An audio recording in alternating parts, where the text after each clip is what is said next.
Hello friend, मेरा नाम संतोष कुमार गुप्ता है।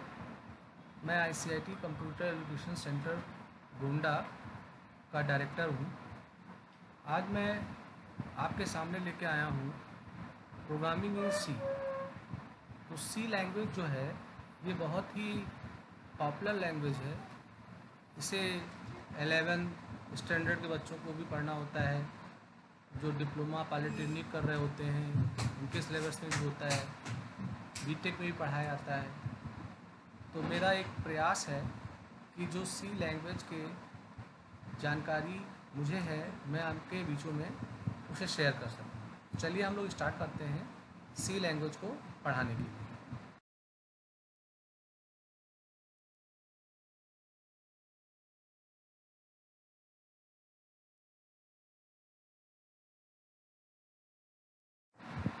हम लोग जाने कि ये सी लैंग्वेज है क्या, इसे किसने बनाया और कैसे ये आया।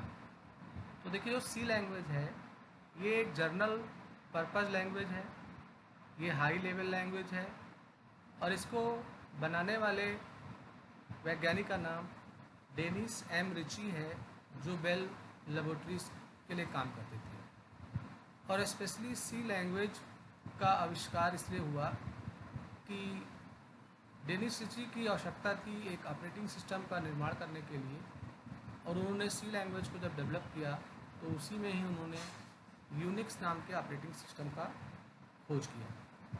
सी लैंग्वेज जो है, इससे पहले एक बी लैंग्वेज आता था जिसे BCPL के नाम से भी जाना आता था। तो ये उसी का ही विस्तार है, एक्सटेंशन है। तो जो सी लैंग्वेज होगा ये एक journal purpose high level language. अब बात करते हैं कि सी लैंग्वेज का प्रयोग ज़्यादा क्यों होता है।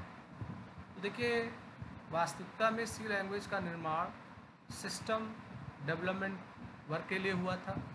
सिस्टम डेवलपमेंट वर्क का मतलब ये हुआ कि ऐसे सॉफ्टवेयर जो मशीन के लिए बनाए जाते हैं, जिन्हें हम लोग सिस्टम सॉफ्टवेयर के रूप में जानते हैं, उनका निर्माण करने के लिए सी लैंग्वेज को बनाया गया। इसीलिए इसे सिस्टम डेवलपमेंट लैंग्वेज के रूप में भी जाना जाता है। हम लोग सी लैंग्वेज के मदद से वो हर काम कर सकते हैं जो असेंबली लैंग्वेज में किया जाता था। हम इसके माध्यम से operating system, language compilers, assemblers, text editor, print spoolers आदि प्रोग्रामिंग को आसानी से डेवलप कर सकते हैं। साथ साथ सी लैंग्वेज को हाई लेवल लैंग्वेज के रूप में भी यूज किया जाता है। अब हमारा जो सी लैंग्वेज है इसे हम लोग बोलते हैं कि ये हाई लेवल लैंग्वेज है, पर इसे बहुत सारे पीपल मिड लेवल लैंग्वेज के नाम से भी जानते हैं। इसे मिडिल लेवल में इसलिए रखा गया क्योंकि ये एक ऐसा अकेला लैंग्वेज है जो मशीन लैंग्वेज और हाई लेवल लैंग्वेज दोनों के फीचर्स को, प्रॉपर्टी को सपोर्ट करता है। आप इसके द्वारा हर वो प्रोग्राम या सॉफ्टवेयर बना सकते हो जो मशीन लैंग्वेज में बनाते हैं या हाई लेवल लैंग्वेज के अंतर्गत बनाते हैं। इसीलिए इसे मिडिल लेवल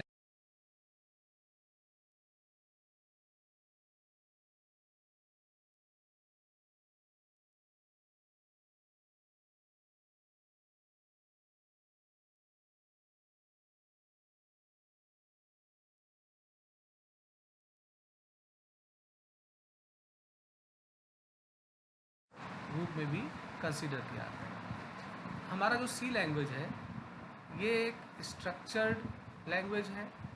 स्ट्रक्चर्ड लैंग्वेज का मतलब क्या होता है? हमारे जो कंप्यूटर के लैंग्वेजेस होते हैं उनकी भी कैटेगरी बनाई गई है। जैसे C++, जावा, C#, इन सारी भाषाओं को हम लोग बोलते हैं कि ये ऑब्जेक्ट ओरिएंटेड प्रोग्रामिंग है, यानी इनके प्रोग्राम ऑब्जेक्ट के ऊपर केंद्रित होते हैं। ऐसे ही कुछ प्रोग्रामिंग लैंग्वेजेस होते हैं जो स्ट्रक्चर्ड के अंतर्गत आते हैं। स्ट्रक्चर्ड लैंग्वेज में हमें ये फैसिलिटी मिलती है कि हम अपने बड़े प्रोग्राम को छोटे छोटे पीसेस में डिवाइड कर लेते हैं, जिसे हम लोग फंक्शन या मॉड्यूल के नाम से जानते हैं। और हमारे जितने भी पार्ट होंगे, फंक्शन होंगे, हम इनमें डेटा को ईज़िली मूव कर सकते हैं। तो सी जो है ये इन फीचर्स को सपोर्ट करता है। इसीलिए इसे स्ट्रक्चर्ड लैंग्वेज के नाम से जाना आता है। अब हम लोग बात करेंगे टोकन्स के बारे में। तो पहले हमें समझना होगा कि ये टोकन है क्या। देखिए सी जो है ये एक भाषा है, और किसी भी भाषा को जब हम सीखते हैं, लिखते हैं, पढ़ते हैं तो उसके अपने खुद के शब्दकोश होते हैं, ग्रामर, टेंस का, व्याकरण का रूल होता है, प्रतीक, सिंबल्स होते हैं, और हम उन्हीं चीज़ों को एकत्र करके अपने वाक्य को कंप्लीट करते हैं। जैसे मैं हिंदी की बात करूं, मैं अगर बोल रहा हूं कि यह एक पेन है, तो यह एक पेन को लिखने के लिए मैंने जिन जिन प्रतीकों का प्रयोग किया, ये हिंदी का टोकन हो जाता है।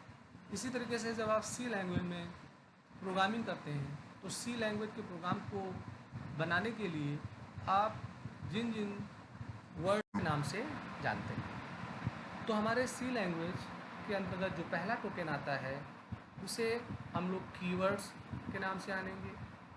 कीवर्ड जो होता है ये एक शब्द होता है, और जब हम लोग सी का प्रोग्राम बनाते हैं तो इन्हीं ही शब्दों का प्रयोग करते हैं।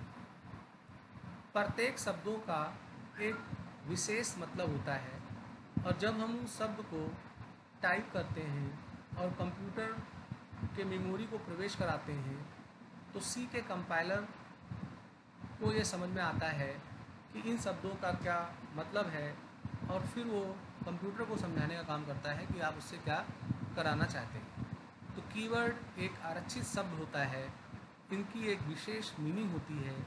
जैसे उदाहरण के रूप में मैंने अंग्रेजी का एक सेंटेंस मैं आपके सामने बोल रहा हूँ, दिस इज़ ए मैंगो। अब इसके अंदर ये स्किल आता है कि आप सी के प्रोग्राम्स को बना सकते हैं। अब हमारा जो अगला टोकन आता है वो है आइडेंटिफायर। आइडेंटिफायर क्या है इसके बारे में बात करें। हमारे द्वारा जो भी सी में प्रोग्राम बनाए जाते हैं तो उन प्रोग्राम्स में हम लोग जो वैल्यूएं कंप्यूटर को सप्लाई करते हैं प्रोसेस के लिए, तो उन वैल्यूओं को पहचानने के लिए हमें एक नाम देना होता है, तो उन्हीं नाम को हम लोग बोलते हैं आइडेंटिफायर। तो आइडेंटिफायर जो है ये एक नाम होता है, इसके ज़रिए हम लोग वेरिएबल को, फंक्शन को, या अपने द्वारा जो भी हम लोग प्रोग्राम में आइटम्स डिफाइन करते हैं उनको पहचानने के लिए हम आइडेंटिफायर का प्रयोग करते हैं। आइडेंटिफायर जो होता है ये अल्फ़ा न्यूमेरिक हो सकता है, इसमें आपको इजाज़त मिलती है ए से लेके जेड तक अल्फ़ाबेट्स का प्रयोग करने के लिए, 0 से लेके 9 तक डिजिट्स यूज करने की लैंग्वेज होता है। अब हमारा जो अगला टोकन आता है वो है ऑपरेटर।